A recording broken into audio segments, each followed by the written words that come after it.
मंगलम भगवान शंभो मंगलम वृषभध्वज मंगलम पार्वतीनाथ मंगलाय तनोहर। नमस्कार। आज हम देखेंगे तिथियों और नक्षत्रों के देवता तथा उनके पूजन का फल। तिथि विभाजन के समय प्रतिपदा आदि सभी तिथियां अग्नि आदि देवताओं तथा सप्तमी भगवान सूर्य को प्रदान की गई। जिन्हें जो तिथि दी गई वह उसका ही स्वामी कहलाया, अतः अपने दिन पर ही अपने मंत्रों से पूजे जाने पर वे देवता अभिष्ट प्रदान करते हैं। सूर्य ने अग्नि को प्रतिपदा, ब्रह्मा को द्वितीया, यक्षराज कुबेर को तृतीया और गणेश को चतुर्थी दी है। नागराज को पंचमी, कार्तिकेय को षष्ठी और अपने लिए सप्तमी और रुद्र को अष्टमी तिथि प्रदान की है। दुर्गा देवी को नवमी और अपने पुत्र यमराज को दशमी, विश्व देवगणों को एकादशी तिथि दी गई है। विष्णु को द्वादशी, कामदेव को त्रयोदशी, शंकर को चतुर्दशी तथा चंद्रमा को पूर्णिमा की तिथि दी है। सूर्य के द्वारा पितरों को पवित्र पुण्यशालिनी अमावस्या तिथि दी गई है। ये कही गई 15 तिथियां चंद्रमा की है। कृष्ण पक्ष में देवता इन सभी तिथियों में शनि शनि चंद्र कलाओं का पान कर लेते हैं।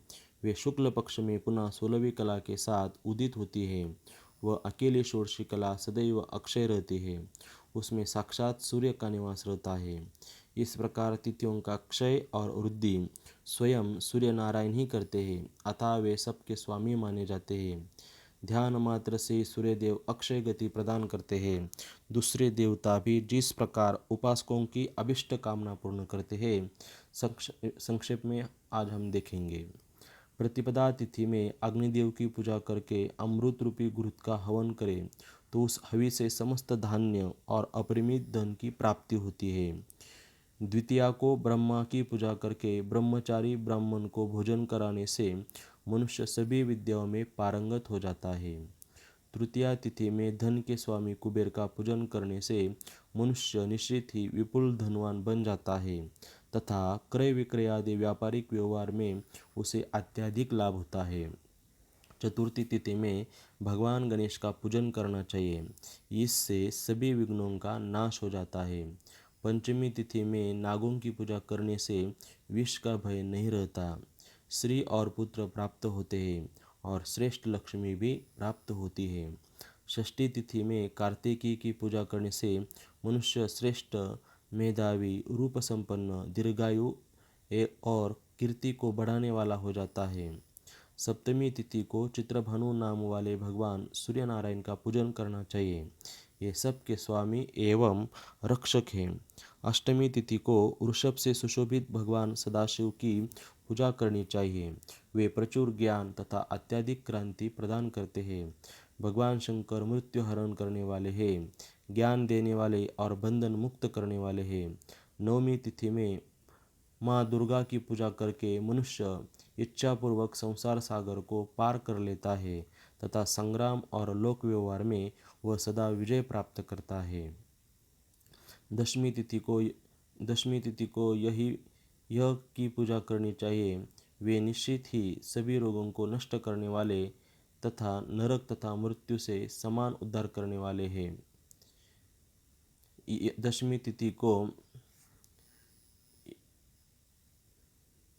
दशमी तिथि को भगवान यमराज की पूजा करनी चाहिए।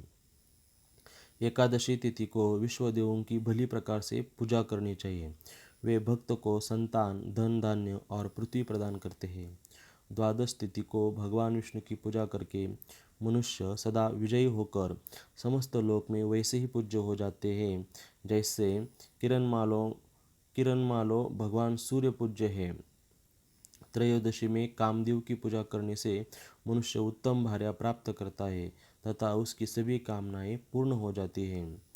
चतुर्दशी तिथि में भगवान देव देवेश्वर सदाशिव की पूजा करके मनुष्य समस्त ऐश्वर्यों से समन्वित हो जाता है तथा बहुत से पुत्रों एवं प्रभुत धन से संपन्न हो जाता है।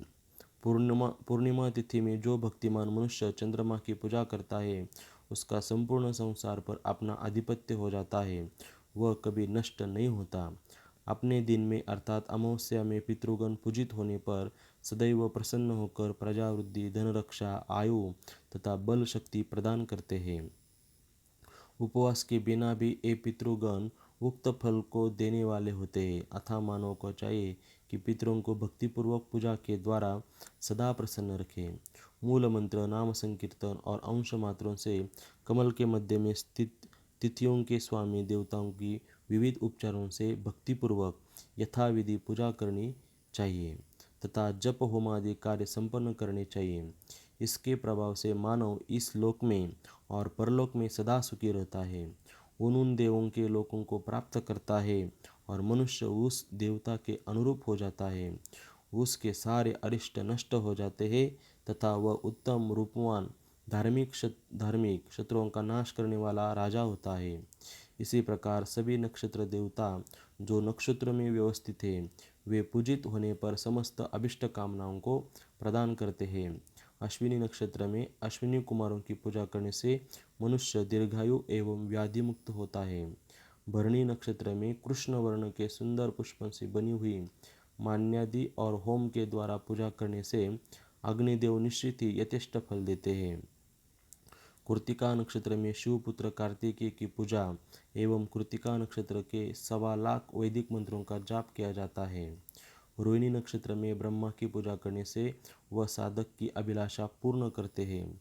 मृगशिरा नक्षत्र में पूजित होने पर उसके स्वामी चंद्रदेव उसे ज्ञान और आरोग्य प्रदान करते हैं। आद्रा नक्षत्र में शिव के अर्चन से विजय प्राप्त होती है।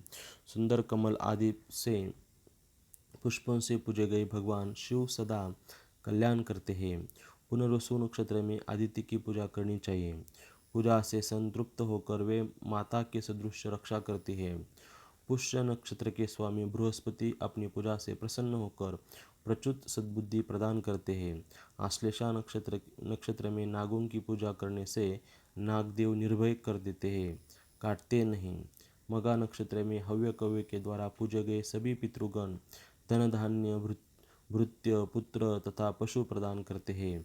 पूर्व फाल्गुनी नक्षत्र में पूषा की पूजा करने पर विजय प्राप्त हो जाती है और उत्तर फाल्गुनी नक्षत्र में भग नामक सूर्यदेव की पुष्पादि से पूजा करने पर वे विजय कन्या को अभिप्सित पति और पुरुष को अभिष्ट पत्नी प्रदान करते हैं तथा उन्हें रूप एवं द्रव्य संपदा से संपन्न बना देते हैं।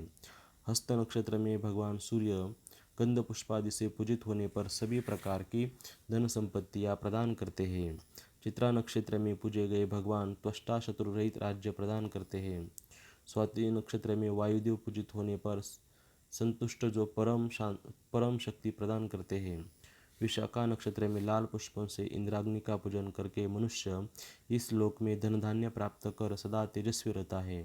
अनुराधा नक्षत्र में लाल पुष्पों से भगवान मित्रदेव की भक्तिपूर्वक विधिवत पूजा करने से लक्ष्मी की प्राप्ति होती है और वह इस लोक में चिरकाल तक जीवित रहता है।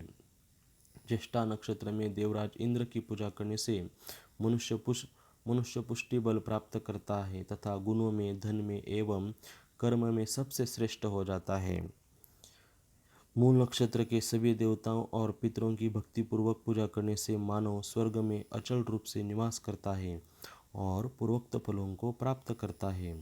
पूर्वाषाढ़ा नक्षत्र में अपदेवता यानी जल की पूजा और हवन करके मनुष्य शारीरिक तथा मानसिक संतापों से मुक्त हो जाता है।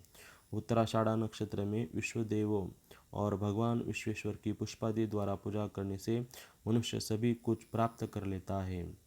श्रवण नक्षत्र में श्वेत, पीत और नील वर्ण के पुष्पों द्वारा भक्तिभाव से भगवान विष्णु की पूजा कर मनुष्य उत्तम लक्ष्मी और विजय को प्राप्त करता है। धनिष्ठा नक्षत्र में गंध पुष्पादि से वसुओं के पूजन से मनुष्य बहुत बड़े भय से मुक्त हो जाता है, उसे कहीं भी कुछ भी भय नहीं रहता। शतभिषा नक्षत्र में इंद्र की पूजा करने से मनुष्य व्याधियों से मुक्त हो जाता है और आतुर व्यक्ति पुष्टि, स्वास्थ्य और ऐश्वर्य को प्राप्त करता है। पूर्व भाद्रपद नक्षत्र में शुद्ध स्फटिक मणि के समान कांतिमान अजन्मा प्रभु की पूजा करने से उत्तम भक्ति और विजय प्राप्त होती है। उत्तरा भाद्रपद नक्षत्र में आयुर्बुद्ध की पूजा करने से परम शांति की प्राप्ति होती है। रेवती नक्षत्र श्वेत पुष्प से पूजे गए भगवान पुषा सदैव मंगल प्रदान करते हैं और अचल धृति तथा विजय भी देते हैं। अपनी सामर्थ्य के अनुसार भक्ति से किए गए पूजन से ये सभी सदा फल देने वाले होते हैं।